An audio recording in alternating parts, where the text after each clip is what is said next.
తాకట్లో ఉన్న మీ బంగారాన్ని విడిపించి ఆ రోజు ఆన్లైన్ రేటుకి కొంటాం. Sharma gold company.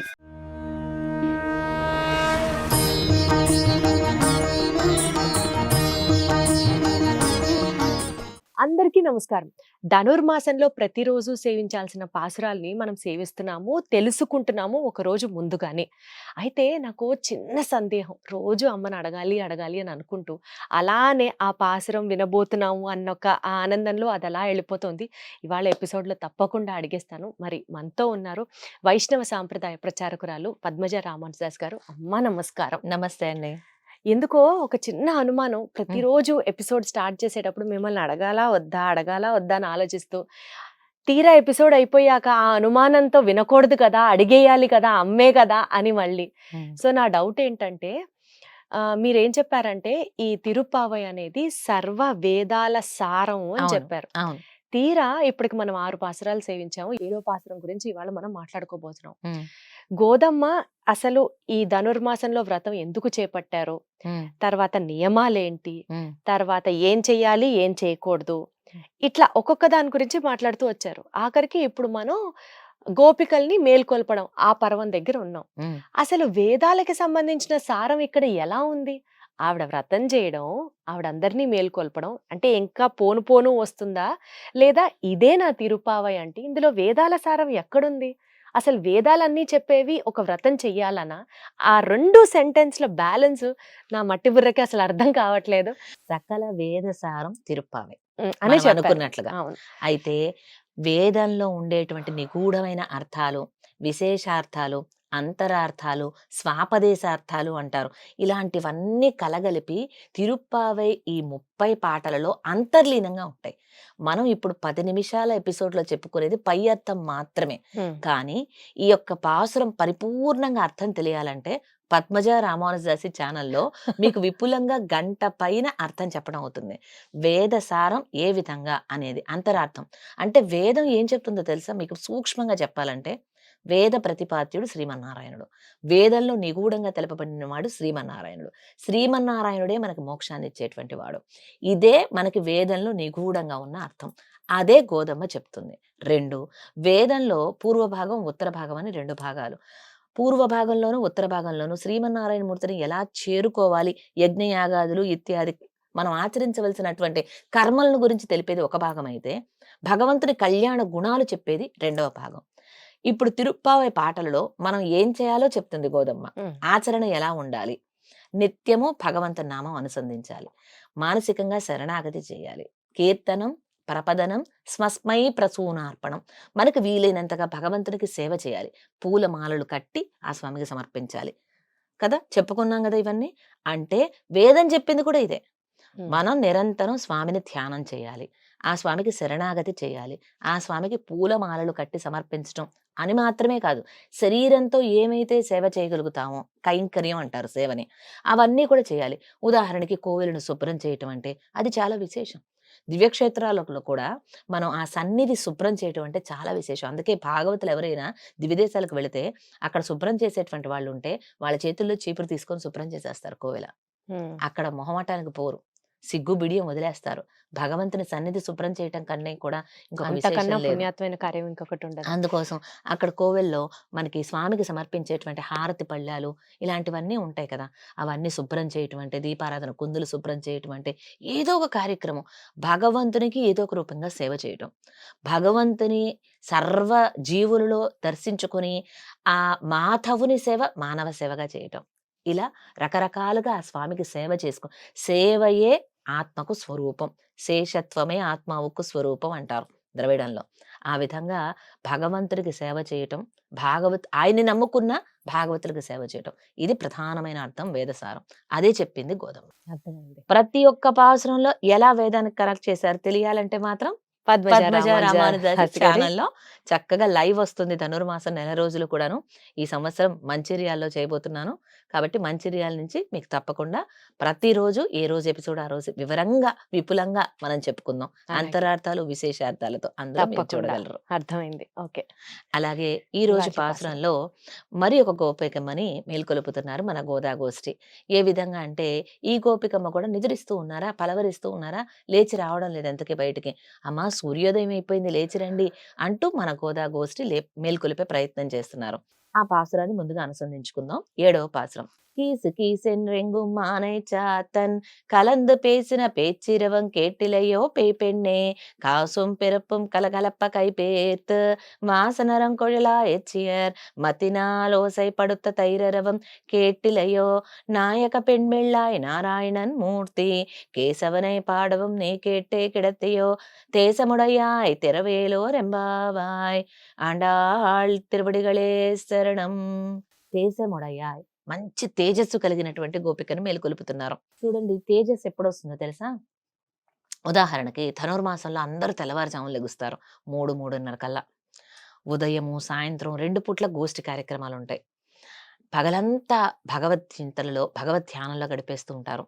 మనం లౌకికమైన భాషలో చెప్పుకోవాలంటే ఈ కాలం యువతి యువకులు అంటే ఎవరైనా కానీ ఈ వ్రతం ఆచరించేటువంటి వాళ్ళు రెగ్యులర్గా పార్లర్కి వెళ్ళి మేకప్లు ఫేషియల్స్ చేయించుకోవచ్చు కానీ ఈ కాలంలో చెయ్యకపోయినా వాళ్ళ వర్చస్సు పెరిగిపోతూ కనిపిస్తుంది. మీరు గమనించి చూడండి. భాగవతుల గురించి చెప్తున్నా. భాగవతులే ఈ విధంగా ఉంటున్నారంటే భగవద్ గుణానుభవం చేసుకోవడం వల్ల కలిగినటువంటి తేజస్సు.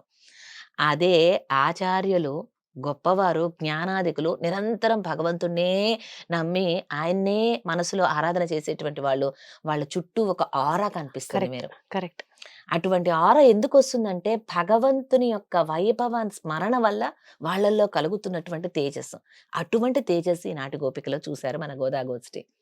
వీరి సందేహం ఏమిటంటే ఒకవేళ లోపల నిద్రిస్తున్నటువంటి గోపికమ్మ దగ్గరికి కృష్ణుడు వచ్చాడేమో, అందుకని ఈమె బయటికి రావడం లేదేమో, మేమందరం ఇక్కడ వేచి ఉంటే ఈమె ఎంత అదృష్టవంతురాలు కృష్ణయ్యతో కూడి ఉంటుంది అనే ఒక సందేహాన్ని వెలిబుచ్చుతున్నట్లుగా వీళ్ళు అంటున్నారనమాట. ముందుగా లేచి రావమ్మా అంటే, ఏంటి ఉదయం అయిందా అప్పుడే, దానికి ఏమిటి గుర్తు చెప్పండి అని అంటే లోపల ఉన్న గోపిక, అయ్యో భరద్వాజ పక్షులన్నీ కూడా కీచుకీచమంటూ వెళ్ళిపోతూ ఉన్నాయి, నువ్వు వినలేదా అంటున్నారు. నిన్నటి పాసురంలో చూసుకున్నాం పక్షుల కిలకిలా రావాలు ఆహారానికి వెళుతూ వెళుతూ ఇప్పుడు భరద్వాజ పక్షులు ఏమిటంటే రోజంతా తాము ఎడబాసి ఉండాలి కాబట్టి ఏదో మాట్లాడుకుంటున్నాయి పక్షులు. వాటి మధ్య ఉండేటువంటి ఆ ప్రేమ కారణంగా ఈ రోజు భరద్వాజ పక్షులు ప్రేమకి ప్రతిరూపంగాను చెప్తారు. అవి ఒక రకం పక్షులు. ఆ భరద్వాజ పక్షులు మాట్లాడుకుంటున్నాయట. విడిపోతున్నారు కదా, రోజంతా కలుసుకోరు, మళ్ళీ సాయంత్రం వేళప్పుడే కదా వచ్చేది, అందుకని అవేవో ప్రేమగా మాట్లాడుకుంటున్నాయి, నువ్వు వినలేదా అని అంటున్నారు. అందుకని మీరు ఆ భరద్వాజ పక్షుల యొక్క కిలకిలా రావాలు వినలేదా అంటూ ప్రశ్నించారు లోపల ఉన్న గోపికను. అయ్యో నాకేం వినిపించలేదే అంటూ, సరే అది వినపడకపోతే వినపడకపోయింది, తెల్లవారుజాము అయిందనటానికి గుర్తుగా మన గోపికలందరూ కలిసి రేపల్లిలో ఎంతమంది ఉన్నారనుకున్నాం? 5 లక్షల మంది. 5 లక్షల మందికి వేరే పని ఏమన్నా ఉందా అంటే వీళ్ళకి గోపికలందరికీ కూడా గో సంపద అధికంగా ఉంటుంది, పాడి దాన్ని చూసుకోవటమే వీళ్ళ పని. అందుకని ఉదయాన్నే లేవడంతోటే వీళ్ళు చక్కగా స్నానం ఆచరించి కొండకి నమస్కారం చేసుకొని బొట్లు పెట్టుకొని కుంకుమ బొట్లు ఇవన్నీ పెరుగు చిలుకుతూ ఉంటారు. ఇప్పుడు వాళ్ళకి అదే కదా వృత్తి ప్రవృత్తి, అందుకోసం వాళ్ళకి అదే దైవంతో సమానం. గోపికలందరూ కూడా నిరంతరం కృష్ణనామ స్మరణ చేస్తూ ఉంటారు. వాళ్ళు ఏ పని చేసినా కృష్ణనామ స్మరణ చేస్తూ ఉంటారు.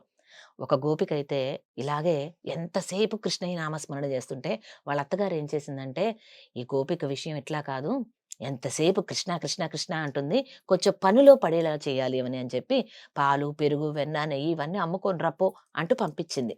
అవన్నీ తట్టల్లో చిన్న చిన్న తట్టల్లో ఉట్లలో పెట్టేసి ఆమెకి ఇచ్చేసి పంపించింది. 4 చక్కగా ఒకదాని మీద ఒక పెట్టుకొని ఈ గోపిక లోపల వెళుతుందా, ఈ వీధులన్నిట్లోనూ వెళుతూ పాలు కావాలా, పెరుగు కావాలా, నెయ్యి కావాలా, వెన్న కావాలా ఇలా అడగడం లేదు. ఏమడుగుతుంది దాని బదులుగా అంటే, నారాయణ కావాలా, కేశవ కావాలా, మాధవ కావాలా, గోవింద కావాలా అని అడుగుతుందట. ఎందుకు ఇట్లా అడుగుతుంది అనంటే, పాల పదార్థాలన్నిటికీ మూల కారణం కదా. పాలు తోడు పెడితే పెరుగు అవుతుంది, కానీ పాలు ప్రధానం. ఆ తోడు పెట్టిన పెరుగుని చిలికితే మజ్జిగ అవుతుంది, వెన్న వస్తుంది, ఆ తర్వాత దాన్ని కాగబెడితే నెయ్యి వస్తుంది. అలాగే పాలు అంటే శ్రీమన్నారాయణ మూర్తితో పోల్చి అన్నిటికీ కారణం మూల కారణం నారాయణుడు. అందుకే పాలు అనాల్సినప్పుడల్లా నారాయణ అని ఉంటుంది ఆ గోపిక. అలాగే పెరుగు అంటే కాగబెట్టి తోడు పెడితే అంటే ఒక ప్రొసీజర్ చేస్తే పాలకి పెరుగయింది. అలాగే కృష్ణస్వామి కేసి అనే రాక్షసుని సంహరిస్తే కేశవ అయ్యాడు. కాబట్టి ఆయన కేశవుడితో చెప్పింది. అలాగే పాలు తోడు పెట్టిన తర్వాత చిలికితే వెన్న వస్తుంది. క్షీరసాగర మథనాన్ని చిలికిన తర్వాత లక్ష్మీదేవి ఆవిర్భవిస్తే తనని తన వక్షస్థలం మీద నిలుపుకున్నాడు శ్రీ మహావిష్ణువు. మాధవుడు అయ్యాడు. అందుకనే వెన్న is equal to Madhava. Madhava. ఆ తర్వాత వెన్నని కాగబెడితే అప్పుడు నెయ్యి వస్తుంది కదా! అంటే పాలు తీసుకొని, కాచి, తోడు పెట్టి, చిలికి, కాగబెడితే అప్పుడు నెయ్యి వస్తుంది.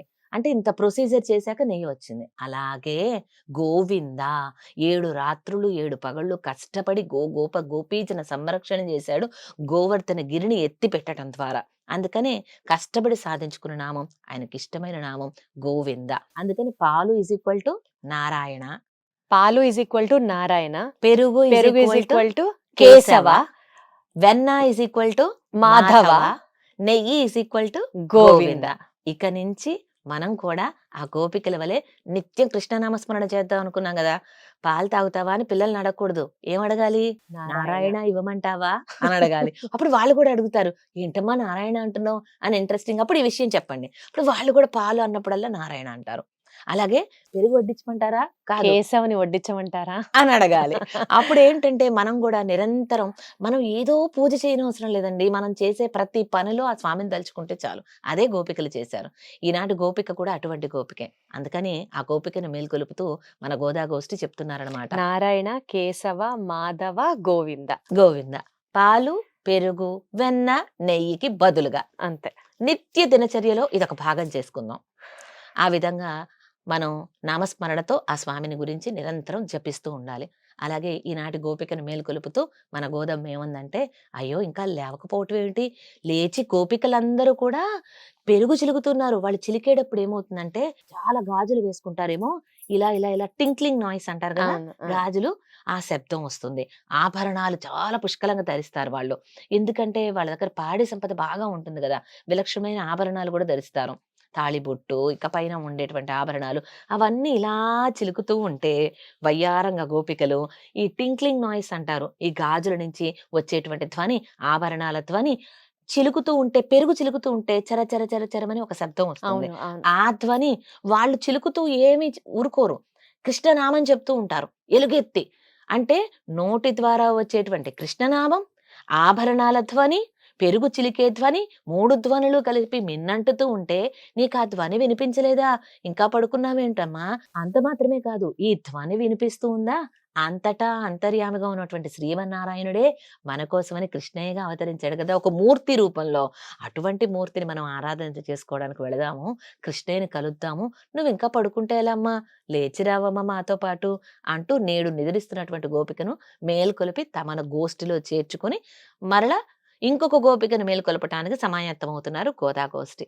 ఈ రోజున మనకి నారాయణ అనే నామం, మూర్తి అనే నామం, ఇంకా విశేషించి కేశవ అనే కేశవ, నామాన్ని ఇచ్చారు. గోవింద, 4 నామాలు. అది నారాయణ, కేశవ, మాధవ, మాధవ, గోవింద గోవింద. మనం చెప్పుకున్నాం. ఉమ్, పాసురంలో గోదమ్మ చెప్పింది ఏంటంటే కేశవ కేశవ. తీసుకోవచ్చు. ఉమ్, ఓకే. సో రేపటి రోజున మనం కలుసుకునేంత వరకు కేశవ కేశవ కేశవ అంటూ స్వామి నామాన్ని అనుసంధానం చేస్తూ ఉందాం. ఆండాళ్ తిరువడిగలే శరణం. ఆండాళ్ తిరువడిగలే శరణం. సర్వం శ్రీకృష్ణ శ్రీకృష్ణ అర్పణం అస్తు.